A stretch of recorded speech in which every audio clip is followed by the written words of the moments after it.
রবিবাসরীয় vote প্রচারে শিবপুর বিধানসভা কেন্দ্রের বিজেপি প্রার্থী রুদ্রনীল ঘোষ এদিন হাওড়া পুরসভার 50 নম্বর ওয়ার্ড লিলুয়া ভূতবাগান এলাকায় প্রচারে বেরিয়ে মানুষের অভাব অভিযোগ শুনলেন এবং এলাকার মানুষ ভূমিপুত্র বিজেপি প্রার্থীকে কাছে পেয়ে তাদের দীর্ঘদিনের দুর্ভোগ এবং অভিযোগের কথা জানালেন। বিজেপি প্রার্থী মানুষকে আশ্বাস দিয়েছেন তিনি যদি শিবপুরের মানুষের আশীর্বাদ পান তাহলে এই সব এলাকার সমস্যার সমাধান করাই তার মূল লক্ষ্য হবে। মানুষের এখানে খাবার জল নেই, আজকে রাস্তা দিয়ে চলতে গেলে যে কোনো সুস্থ মানুষ নোক ফোঁক উপড়ে তারা পড়ে যাবে। এই অবস্থাতেই বছরের পর বছর এখানে মায়েরা দিদিরা থাকেন।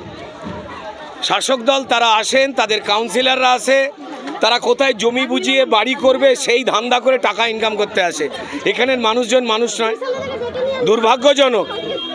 মানে এইখানে যা জল দেখছেন, একটু আকাশ মেঘলা করলে আমাকে তুলে দিচ্ছে। এখানে আকাশ যদি সামান্য মেঘলা করে, আমি বলছি আকাশ হালকা মেঘলা রয়েছে, ভয় করছে হাঁটু অবধি এখানে জল হয়ে যায়, তাই তো?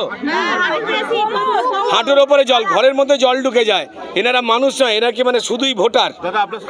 এখানে তো সমস্যা অনেক কিছুই, রাস্তাঘাট ভালো নয়, তারপরে অনেক জল হয়, মানে ঘরে তো ঢুকেই যায়, হাঁটুর উপরেও অনেকের ঘরে জল থাকে, রাস্তাঘাটগুলো। তারপর এখানে জল নেই, প্রথমত আমাদের খুবই কষ্ট হয় রোড থেকে গিয়ে জল নিয়ে আসতে। তারা প্রত্যেকেই জানেন যে কিভাবে তৃণমূল তাদের সর্বনাশটা করেছে, তাই পাল্টানো দরকার। চাই বিজেপি সরকার, প্রত্যেকটা মানুষ চিৎকার করে বলছেন।